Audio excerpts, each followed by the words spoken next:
Cha kwanza, kuambatana na watu wasio sahihi. Kuambatana na watu wasio sahihi. Sijasema kuambatana na watu wabaya. They are good people but not right people. Wapo. Ni watu wazuri na wema kabisa, lakini sio wa kwako. Moja ya kitu ambacho shetani anakifanya anapotaka kukupotezea muda ni kukuletea watu wasio sahihi kwenye maisha yako ili utumie muda vibaya na wakuongoze kufanya vitu visivyo sahihi. Unakuja kushtukia kumbe ulichokuwa unakifanya wao kilikuwa sahihi, lakini kwako kilikuwa sahihi. Wao wanaendelea, wewe hauendelee. Ndio calculation za shetani. Ndio maana Mungu kile alipokuwa anataka kubariki watu, alikuwa na deal na association zao.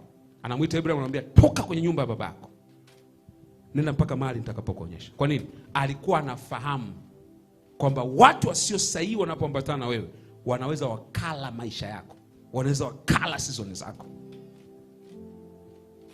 Kwa kuna watu wamepoteza muda na watu wasio sahihi kwenye business partnership. Kuna watu wamepoteza muda na watu wasio sahihi kwenye relationship. Kuna watu wamepoteza muda sio sahihi kwenye kazi fulani, maeneo fulani. They don't know kwamba kumbe kuambatana na watu sio sahihi inaweza ikanipeleka kupoteza na kula majira yangu. Jambo la pili, kulazimisha kuonekana kabla ya wakati. Forcing premature exposure. Forcing premature exposure. Kulazimisha. Unaona kama vile mbona wengine nilioanza nao wameshatangulia? Mbona nikimwangalia huyu uwezo wake ni mdogo kuliko mimi? Kwenye ufalme hatuendi namna hiyo. The race is not the swift. The battle is not the strong. Season is important. Kwa sio issue kwamba mbona nimemzidi elimu, mbona nimemzidi kipaji, mbona nimemzidi mimi siku nyingi. Ukiforce premature exposure ina lead to premature death. Kuna watu wengi unawafahamu walikuwa kwenye field zao, walirise kwa kasi sana na wakashuka kwa kasi sana. Kwa nini? There's a time for your manifestation. Luka sura ya 1 mstari wa 80. Luka sura ya 1 mstari wa 80, angalia pale. Luka sura ya 1 mstari wa 80 inasema yule mtoto akakua, akaongezeka nguvu rohoni. Manake there was no question kuhusiana na anointing na huyu jamaa amejaa upako. Lakini angalia mstari unaofuata. Akakaa majangwani hadi siku ile alipotokeza hadharani kwa Israeli. Manake unaweza ukawa na nguvu, unaweza ukawa umekua, lakini muda wa kutoka bado. Sasa wako ambao season zao zimeliwa na kupotea kwa sababu walitoka kabla wakati. Ameona tayari ana nguvu, tayari ana uwezo, tayari amekuwa, anafikiri ndio qualification pekee inayohitajika yeye kutokelezea. Hapana. Kinachokufanya utokelezee ni season. Ndio kusoma kwa Biblia inasema until his time of manifestation came. Kuna wewe pia epuka premature exposure.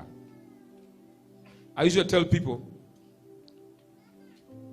cannot attack what they don't know. People cannot attack what they don't know. Kila unachokionyesha is the point of attack kwa adui. Samson hakuanguka tu kwa sababu alikuwa na mahusiano na Delila. Kilichomwangusha ni kusema siri ambayo watu walikuwa waijui, wakamnyoa.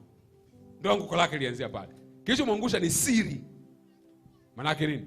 People can never attack what they don't know. Premature exposure. Na hii ni shida kweli kwenye generation yetu. Shida kubwa mno.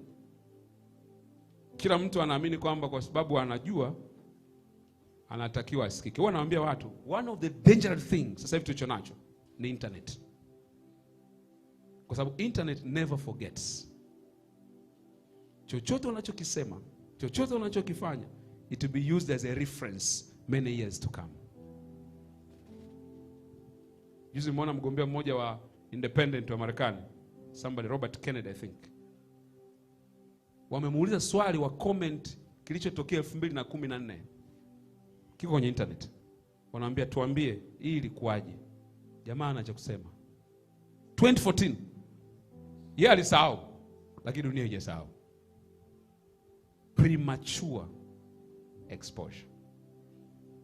Don't get out when you are not ready. No. Don't get out when you are not ready. Subiri muda wako wa kudhihirishwa, kwa sababu Mungu ndiye anadhihirisha watu. Wewe huwezi ukajidhihirisha mwenyewe. Namba 3. Kinachokula majira. Makosa ya gharama kubwa kwenye maisha. Costful mistakes. Makosa ya gharama kubwa kwenye maisha. Kuna watu leo ukiongea nao kwa watu wazima, unapata bahati unaongea naye anakuambia yani tangu nilipofanya hii blanda ndio ulikuwa mwanzo wa anguko langu. Natamani ningerudia, lakini sina chance ya kufanya hivyo. Unajua Mungu anasamehe, lakini consequence za kilichofanyika kinaambatana na wewe. Is that right? Yes. Mungu kusamehe sio shida. Atasamehe dhambi zenu zijapokuwa nyekundu, zitakuwa nyeupe kama theluji. Haina shida. Shida ni consequence. Madhara yanayotokana na kile ulichokifanya. Kwa kuna watu ambao majira yao yameliwa kwa sababu alifanya kosa moja, imebidi atumie miaka 3 kulirekebisha lile kosa. Miaka 5 anadili na jambo hili moja. 5 years imepotea simply kwa sababu ya kosa fulani alilofanya. Ndio maana you need to ask for wisdom from God kwenye mambo mengi ambayo unafanya kwenye maisha yako. Namba 4, complacence, kuridhika. Kuridhika kuna kula miaka mingi sana. Na kuridhika usifikiri kwamba ni kitu kigumu sana, ni kitu kirahisi sana.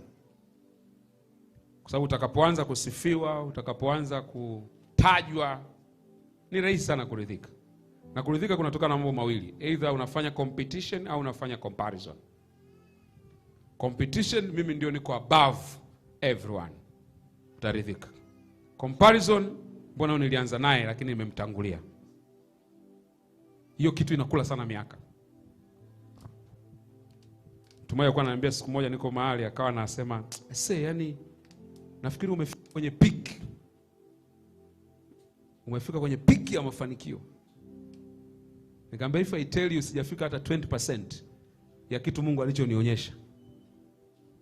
Yani mimi hapa najiona kama niko nyuma. Sio kama. Yani ndio hivyo, naona niko nyuma. Kwa sababu nilichokiona hakifanani kabisa na kilichoko sasa hivi. Wakati mwingine anaweza akasema ni peak, mimi ndio naona naanza sasa kuna season mpya ya maisha yangu ambayo nataka kuingia ya kunipeleka mahali pengine pakubwa zaidi. Kwa nini? Kwa sababu I don't live to compete with anyone.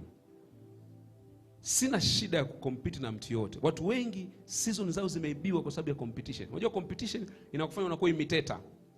Unaanza kuigizia watu wengine wanafanyaje, wanaishije. No, ukifanya hivyo utapoteza majira mengi sana kwenye maisha yako. Mimi naambia watu, ishi kama vile Mungu alikumba peke yako huku duniani. Yaani kwa maana kwamba unakuwa focus na kitu Mungu alichokuitia, kiwango ambacho no one bothers. Hakuna mtu anayekubother huko around kwamba anaongea nini, amecomment nini. Kwa mtu mmoja siku moja aliuliza kitu kimoja akasema, hivi kwenye mtandao wa jamii ukiandika afu mtu akakutukana unajisikiaje? Nikamwambia namuonea huruma aliyenitukana. Kwa sababu amepata muda wa kuja kwenye page yangu, akatumia muda kutype, maana yake ana kitu kikubwa cha kufanya.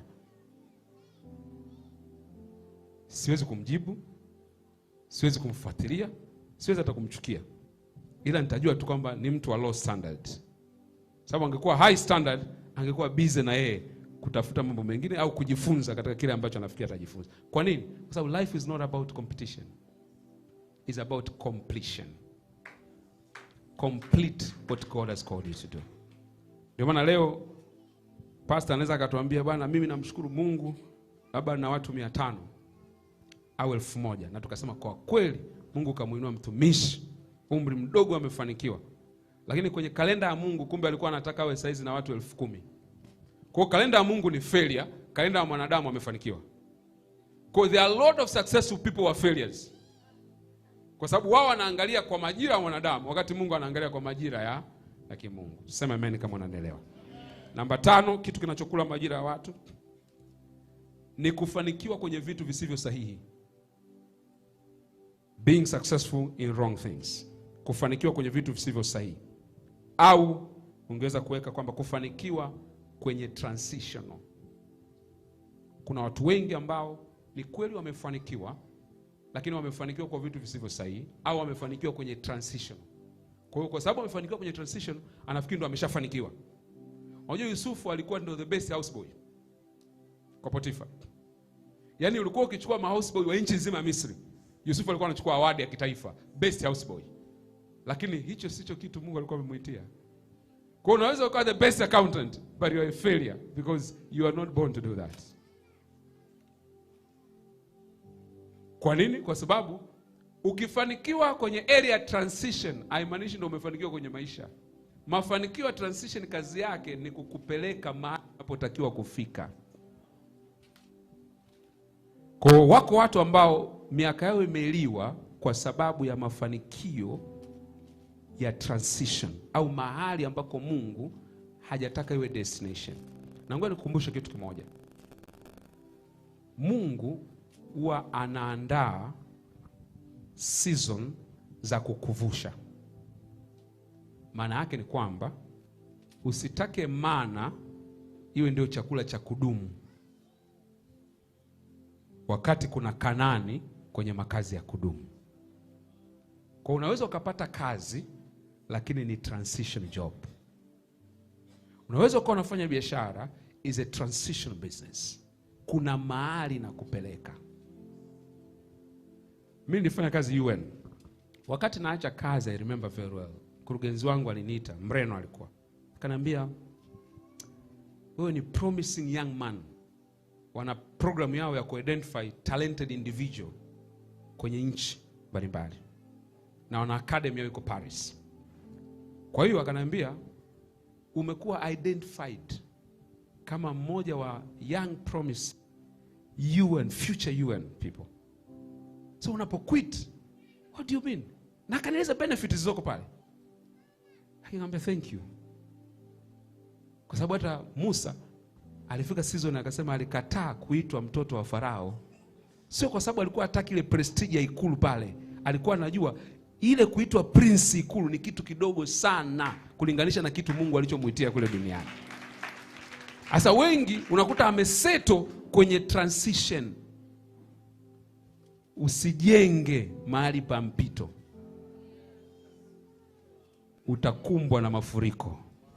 Kwa sababu sio mahali pa kudumu.